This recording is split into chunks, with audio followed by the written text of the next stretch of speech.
Bonjour mesdames, bonjour messieurs. On ne perd pas de temps, les réunions se succèdent à un rythme très soutenu. Alors bonjour Patrick Renard.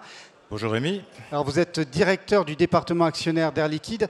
Air Liquide, une société, vous le savez tous, qui occupe une place particulière dans l'univers de la bourse en France, puisque c'est celle où les actionnaires individuels ont le poids le plus lourd dans le capital. Ils possèdent 35% des actions. C'est une société, vous le savez aussi sans doute, qui est leader mondial de la production des gaz industriels et médicaux. Elle est considérée comme la valeur sûre par excellence à la Bourse de Paris, en raison de la très grande régularité de ses performances, à la fois financières et boursières. Bon, bonjour Rémi, bonjour à tous. Merci d'être ici. Effectivement, pour nous, l'actionnariat individuel, c'est quelque chose qui fait partie de notre ADN. En fait, c'est la clé de notre stratégie, de notre indépendance. Pour faire bref, il y a trois façons de financer les investissements d'une société. Le cash flow, c'est-à-dire l'autofinancement, et là, c'est forcément limité quand on est en période de croissance. Et Air Liquide a quasiment été toujours en période de croissance depuis sa naissance en 1902. L'endettement, mais là, vous êtes un petit peu dans les mains de votre banquier. Et puis, vous avez la beauté de l'ouverture au capital, aux actionnaires, et c'est ce qui nous a permis effectivement de croître en toute indépendance depuis maintenant 120 ans. Alors, on va parler justement de cet aspect investissement, on est présent à l'Investir Day, donc dans Investir Day, il y a le mot investir. On va évoquer ensemble les performances boursières autour du thème épargner en bourse, quel intérêt, avec un S à quel et à intérêt, puisque on va voir ensemble qu'ils sont nombreux ces intérêts et pas uniquement financiers. Donc ma première question, c'est l'intérêt, il se voit un petit peu dans les chiffres, puisque plusieurs études, notamment de l'autorité des marchés financiers, l'AMF, qui en publie régulièrement, montre qu'après des années de stabilité, voire de légère baisse, la bourse est parvenue à attirer au cours des dernières années un public nouveau. Oui, alors ça c'est très intéressant. En fait, ça a commencé en 2019, fin 2019, avec la privatisation de la Française des Jeux, qui a attiré 500 000 nouveaux actionnaires en bourse. Et puis ensuite, ça a continué pendant le Covid, puisqu'en fait, les gens confinés chez eux, je dirais, dépensaient moins, donc avaient une capacité d'épargne souvent plus importante que d'habitude. Donc ils ont commencé. Ils avaient du temps. Et ils avaient du temps pour s'en occuper. Donc ils avaient du temps pour étudier les différentes solutions d'investissement. Le livret A, je vous le rappelle, était à 0,5% aussi durant 0,75 plus 0,5% durant ces périodes. À 0,5%, il faut 139 ans pour doubler son capital. Donc il y a d'autres solutions qui ont été envisagées, et bien évidemment les actions, puisque toutes les études montrent, et c'est l'AMF qui le dit aussi, mais d'autres études montrent qu'à moyen et long terme, en fait, le placement en actions est le plus rentable. Et donc, il y a eu des nouveaux actionnaires, un rajeunissement d'ailleurs de l'actionnariat à cette occasion. Un rajeunissement. Alors, on l'a constaté aussi à l'Air Liquide. Alors, d'abord, on est passé de un petit peu plus de 420 000 actionnaires en 2018 à près de 750 000 fin 2022. Donc, c'est une croissance absolument colossale. C'est un record d'ailleurs pour Air Liquide. C'est un record, oui. On n'a jamais eu autant d'actionnaires. Ça nous a permis de gagner 2% encore de poids des investisseurs individuels dans notre capital. On est passé de 33 à 35%. Je vous rappelle que la moyenne société du CAC 40, c'est moins de 8%. Voilà, donc c'est très significatif. Beaucoup de femmes, donc une proportion de femmes très importante, notamment dans les nouveaux actionnaires, et beaucoup de jeunes, notamment ceux qui investissent via des néo-brokers, 30% ont moins de 35 ans. Donc un public vraiment rajeuni. En moyenne, sur la place de Paris, l'âge moyen a baissé de 8 ans. Donc c'est vraiment un renouvellement de l'actionnariat individuel. Alors, il y a des nouveaux actionnaires, mais il y a aussi beaucoup d'investisseurs qui sont tentés, mais qui hésitent un petit peu à franchir le pas en se disant la bourse, c'est risqué. Ils préfèrent des supports sécurisés, d'ailleurs, dont les taux se sont améliorés, donc qui rendent la comparaison peut-être un peu moins défavorable à ces supports sécurisés. Qu'est-ce que vous pouvez dire à ces personnes qui n'ont pas osé franchir le pas pour les débloquer, pour qu'elles soient convaincues de l'intérêt d'aller en bourse ? Bon, déjà le fait qu'à moyen et long terme, le placement en action est le plus rentable, c'est un bon argument. Le deuxième argument aussi, je citerai un proverbe qui dit en bourse, on peut s'enrichir lentement et s'appauvrir très vite. Donc il y a des bonnes pratiques à suivre. Et la première, c'est déjà d'avoir une épargne de précaution. C'est-à-dire qu'avant d'aller en bourse, il faut constituer, alors le livret A est un support parfait pour cela, faiblement rémunéré, certes, mais non fiscalisé. Donc une épargne de précaution, c'est ce qui vous permet de faire face à une dépense imprévue et que vous n'ayez pas besoin de vendre vos titres. Alors une dépense imprévue, imprévus, ça peut être la machine à laver à changer, la boîte de vitesse de la voiture, des dépenses de santé, donc ça c'est important. Une fois qu'on a constitué cette épargne de précaution, à ce moment-là, il faut considérer le placement en action, et là il y a quelques bonnes règles, la diversification du portefeuille, et puis aussi l'étude de la connaissance des sociétés dans lesquelles on va investir. Mais les actions s'incluent dans cette stratégie pour épargner, mais les gens ont peur éventuellement d'être un peu bloqués avec les actions. Alors effectivement, les actions sont moins liquides, puisque si vous êtes obligé de les vendre à un moment donné et puis que le cours de l'action a baissé, vous êtes perdant. D'où l'importance de l'épargne de précaution. Et puis après, là encore, il faut viser moyen et long terme. C'est-à-dire que l'investissement en action, ça doit être pour un projet personnel. Ça peut être un voyage en famille, ça peut être l'achat d'un appartement ou le premier achat, la primo-accession. On sait à quel point c'est un sujet pour les jeunes, l'accès au premier appartement ou à la première maison. Ça peut être aussi une préparation de la retraite, et ça, les jeunes commencent beaucoup plus tôt que les générations précédentes. Ou ça peut être la transmission du patrimoine aux enfants. Dès lors qu'on est sur des horizons moyens et long terme, on est forcément gagnant avec les actions. Simplement, il ne faut pas avoir à vendre à un mauvais moment. Voilà. Sur le long terme, évidemment, il y a quand même une croissance de tous les titres, donc on ressort gagnant. On dit en général d'ailleurs que il faut placer en bourse de l'argent dont on n'a pas besoin dans les 5 ans qui viennent. Je pense que 5 ans, c'est l'échéance minimum. Oui, je ne sais pas s'il faut aller autant. Ça dépend aussi des périodes. Quelqu'un qui aurait investi fin 2017, un jeune qui aurait investi fin 2017 en actions à Air Liquide, il aurait doublé sa mise en 5 ans. Et on sait à quel point l'apport personnel d'un jeune est important. Donc il avait tout intérêt à faire ça sur un PEA pour être faiblement fiscalisé et ainsi pouvoir aller voir son banquier avec son apport personnel. Et en investissant, vous l'avez dit, régulièrement, parce que sinon on risque effectivement de rentrer à un point haut du marché et de mettre plus de temps à enregistrer les gains sur long terme que vous avez évoqués. Absolument. Une bonne pratique, c'est d'investir régulièrement dans le temps, de façon à justement lisser l'incertitude et le risque qu'il peut y avoir. Et puis après, vous avez aussi des règles de bonne conduite classiques. Les arbres ne montent pas jusqu'au ciel. Tant que vous n'avez pas vendu, vous n'avez pas perdu. Donc ce sont des règles, un peu des recettes, mais qui ont vraiment tout leur sens en bourse. Alors, vous l'avez dit, c'est le placement le plus performant, mais cette performance, elle se mesure comment? Parce qu'il y a à la fois la hausse du cours, il y a le dividende, mais il y a aussi un certain nombre d'autres facteurs à prendre en compte. Oui, alors justement, d'ailleurs, je viens de faire une masterclass sur le sujet. Il ne faut surtout pas prendre le rendement tel qu'il est publié sur Internet ou dans des journaux financiers. Le rendement, c'est une vision très partielle. C'est simplement le ratio du dividende sur le cours de bourse. Bon, donc le dividende, c'est une fois par an, sa valeur est fixée. Le cours de bourse, il évolue en permanence. Donc déjà, on voit qu'il y a quelque chose qui ne va pas très bien. Et puis en plus, lorsque la société va bien, le rendement va avoir plutôt le cours de l'action va avoir tendance à monter. Il est au dénominateur, donc le rendement va baisser. Donc plus la société va bien, plus le rendement est bas. Donc on voit bien qu'il y a quelque chose un rendement qui baisse peut être une très bonne chose pour l'actionnaire. C'est ça que vous voulez dire?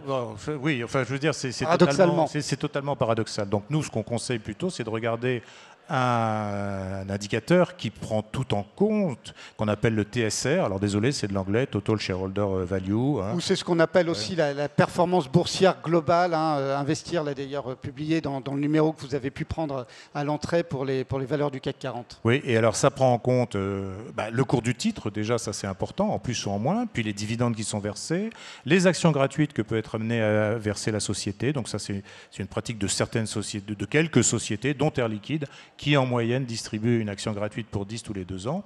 Et puis la prime de fidélité, c'est-à-dire qu'après 2 années de détention, nous versons 10% de dividendes en plus et 10% d'actions gratuites en plus lors des opérations d'attribution d'actions gratuites. Et puis alors, bon, ça c'est tout ce qui concourt à la valorisation du portefeuille. Et puis vous avez en moins les frais, donc là il faut faire très attention. Ça change beaucoup selon les établissements financiers. Si vous avez un compte au nominatif pur chez Air Liquide, et on est la seule société finalement non financière qui vous propose d'avoir un compte titre chez elle. Nos frais, on ne facture pas de droits de garde, on ne facture pas de frais de gestion, et on a des taux de courtage très réduits. Puis après, il y a la fiscalité. Alors ça, la fiscalité, elle est propre à chacun, mais on a la chance en France d'avoir une enveloppe fiscale très avantageuse, qui est celle du PEA, puisque, là encore, en bloquant ces actions pendant 5 ans, hein, il n'y a plus on n'a plus d'imposition sur la plus-value au titre de l'impôt sur le revenu. Il y a juste les prélèvements sociaux à payer. Oui, un PEA dont le fonctionnement a d'ailleurs été assoupli il y a quelques années. Oui. Il est encore plus avantageux qu'il l'était. Voilà. De ce côté-là. Il y a quelque chose, je pense qu'il faut expliquer aussi, c'est l'effet boule de neige du réinvestissement du dividende. Parce que quand on gagne 10% pendant 10 ans, eh ben, ça ne fait pas 100% de gain, contrairement à ce qu'on pourrait croire intuitivement. Oui, alors c'est la magie des intérêts composés, hein, c'est-à-dire que et ça arrive forcément sur un compte livret classique, c'est-à-dire que si vous avez investi 100 à 10%, au bout d'un an, vous avez 10. Donc la deuxième année, l'intérêt de 10% va porter non pas sur 100, mais sur 110. Donc vous toucherez 11. Et puis l'année suivante, vous toucherez 12,10. Donc on a un effet exponentiel. Et en fait, cet effet devient assez rapidement très très important et concourt à la rentabilité du portefeuille. Alors ça, c'est automatique sur un compte sur livret bancaire sur lequel vous laissez les intérêts. Hein, il continue à produire des petits. Et c'est le cas aussi avec un investissement en actions, si vous réinvestissez vos dividendes. Et si on est dans le PEA? Et si on est dans le PEA, c'est encore mieux parce que c'est pas fiscalisé. Alors effectivement, si vous n'êtes pas dans un PEA, il faut racheter des titres, les réinvestir pour bénéficier sur ces nouveaux titres de la même rentabilité que ce que vous aviez sur les anciens titres. Et donc, schématiquement, quand on gagne 7% par an, on double en 10 ans. Oui. Et 10% par an, on double en 7 ans. Ça, c'est la règle qu'on appelle parfois la règle d'Einstein, c'est facile à retenir. Alors simplement quand même, il y a une autre façon de regarder aussi, si vous regardez le temps qu'il vous faut pour doubler le capital, on l'a dit, hein, 139 ans à 0,5% de livret A, à 3% qui est le taux actuel, on est encore à 23 ans pour doubler son capital, hein, et à l'air liquide, le TSR, il se promène bon an mal an entre 8% et 15%. En 15%, vous doublez en 2 ans. C'est le taux qu'on a eu entre 2017 et fin 2021. Entre 2018 et fin 2022, on a eu un peu moins. Le facteur, c'était 1,7. Mais ça veut dire quand même que la valeur du portefeuille augmentait de 70%. Et ça, c'est quelque chose qu'on peut trouver sur le site Alors, on peut le trouver sur le site. C'est quelque chose qui est publié par les sociétés en général, soit sur leur site, soit dans leur document d'enregistrement universel, l'ancien document de référence. Hein, et donc, c'est vraiment quelque chose qui prend bien en compte tous les éléments concourant à la rentabilité du portefeuille en actions. D'accord. Et donc, là, tout à l'heure, j'ai parlé d'intérêt au pluriel. On a vu l'intérêt financier qui arrive souvent au premier rang quand on investit, mais il n'y a pas que ça. Alors, il y a d'autres intérêts à l'investissement. Il y a d'autres intérêts.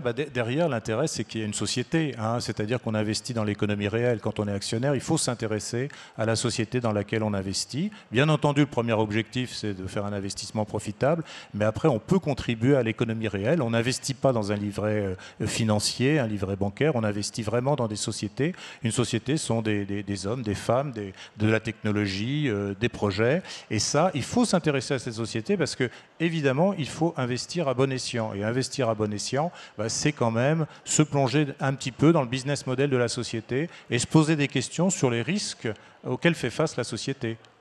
Et c'est ce que disait Warren Buffett. Il disait qu'il faut investir dans des sociétés que l'on comprend. Oui. Ça lui a plutôt bien réussi d'ailleurs. Mais... Ça lui a très bien réussi. Bon, si vous prenez l'exemple d'Air Liquide, je ne veux pas parler d'autres sociétés parce qu'évidemment je suis tenu à parler que d'Air Liquide, vous le comprendrez, mais Air Liquide vous dit bon, on est présent dans 73 pays. Bon, donc la première chose à se poser, c'est de dire mais quelle est l'exposition aux différents pays? Et effectivement, c'est la question que nous ont posée nos actionnaires lors de l'invasion en Ukraine. Hein, ils nous ont demandé quelle est votre exposition à l'Ukraine, quelle est votre exposition à la Russie? Et donc on a répondu nous ne sommes pas en Ukraine. Et en Russie, c'est moins de 1% du chiffre d'affaires. Hein, et donc, voilà, le risque est limité. Et il y a beaucoup d'autres sujets. De la même façon, si on est dans des pays, dans autant de pays, est-ce qu'on est confronté au risque de change? La beauté du métier Air Liquide, en fait, c'est que c'est un métier local. C'est-à-dire que vous produisez dans le pays dans lequel vous vendez les gaz, parce que les gaz voyagent mal, ça coûte cher de les transporter. Et donc, en fait, on produit et on vend dans les mêmes monnaies.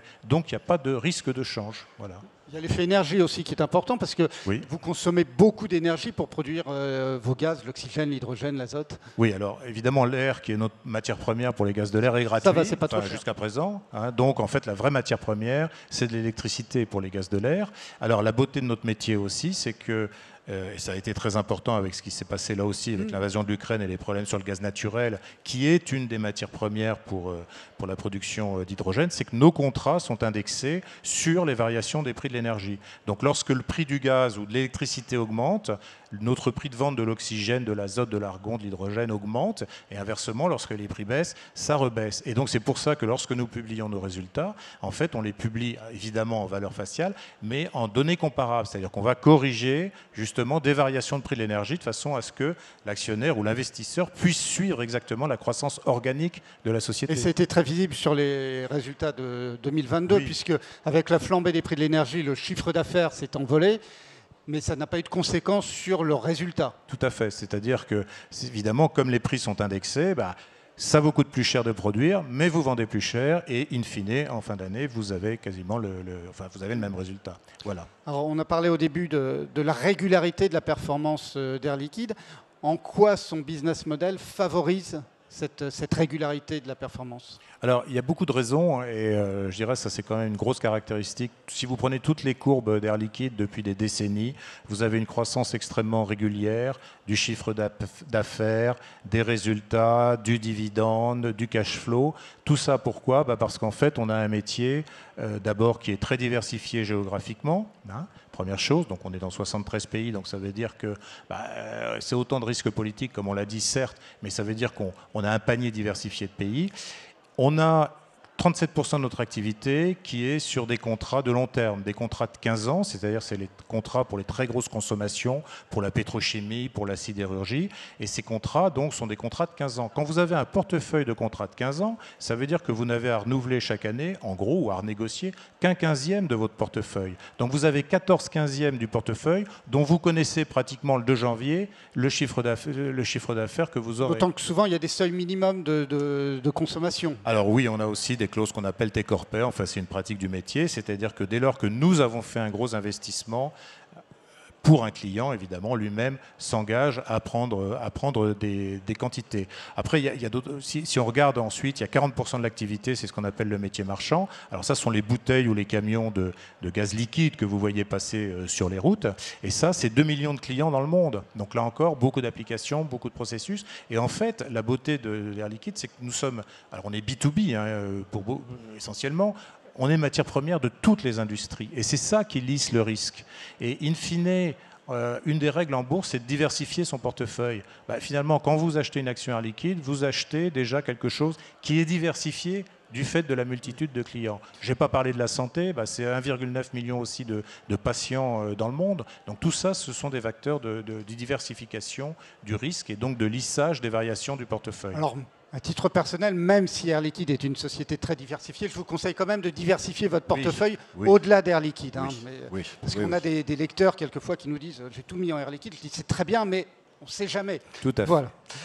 On a parlé de la performance financière, on a parlé du business model. Il y a aussi un aspect qui devient de plus en plus important, c'est de donner du sens à son investissement. Alors, est-ce qu'on donne du sens en investissant dans Air Liquide? Alors, je pense qu'on donne beaucoup de sens parce que Air Liquide est une société qui a des objectifs et des performances extra-financières importantes dans tout ce qui est responsabilité sociétale, développement durable, etc. Donc choisir d'investir dans Air Liquide, c'est aussi choisir d'investir dans un avenir décarboné, puisque nos produits, et notamment l'hydrogène, dans le cadre de la transition énergétique, vont énormément contribuer à cette décarbonation du monde. Alors, ce n'est pas seulement la mobilité, parce qu'on parle beaucoup des voitures hydrogènes, des camions hydrogènes, des trains hydrogènes, bientôt des avions hydrogènes, mais l'hydrogène, c'est une façon de stocker de l'énergie, donc ça, c'est très important, parce que ça permet de stocker l'énergie des éoliennes, par exemple, qui ne seraient pas utilisées, alors même qu'il y a du vent, mais s'il n'y a pas de besoin, idem pour le soleil. Donc on peut stocker beaucoup d'énergie avec l'hydrogène et sans perte, et à moindre coût par rapport à On ne peut même pas imaginer des champs de batteries. Et puis, c'est aussi un gaz qui a une puissance calorifique extrême. Hein. C'est pour ça que les Américains sont allés sur la Lune avec le moteur oxygène-hydrogène en 1969. Hein. C'est parce qu'ils avaient cette technologie. Et en fait, il y a beaucoup de procédés industriels dans lesquels vous avez besoin de chauffer. La sidérurgie a besoin de chauffer, utilise du charbon. Hein. Donc, ça produit du CO2 quand on brûle le charbon. Hein. Et vous pouvez mettre de l'hydrogène et utiliser la puissance calorifique de l'hydrogène. Alors évidemment, il faut encore un petit peu de charbon pour faire de l'acier, hein, parce que l'acier, c'est du fer plus un petit peu de... Mais vous avez beaucoup d'industries. L'industrie du verre, par exemple, là aussi, où il faut chauffer, eh bien, on peut... Le ciment aussi, peut-être. Le ciment aussi, voilà. Donc en fait, toutes les industries sont actuellement en train de tester ou déjà de mettre en place des processus, des changements de leurs processus pour justement produire moins de CO2. Très bien. Merci Patrick Renard pour ces explications très claires et très pratiques.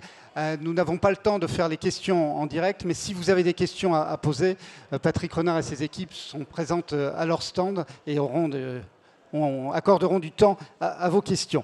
Merci beaucoup. J'annonce la présentation suivante, qui sera la présentation de M. Babul, qui est le directeur général administration et finances de L'Oréal. Merci beaucoup. Merci. Et bon salon Investir Day.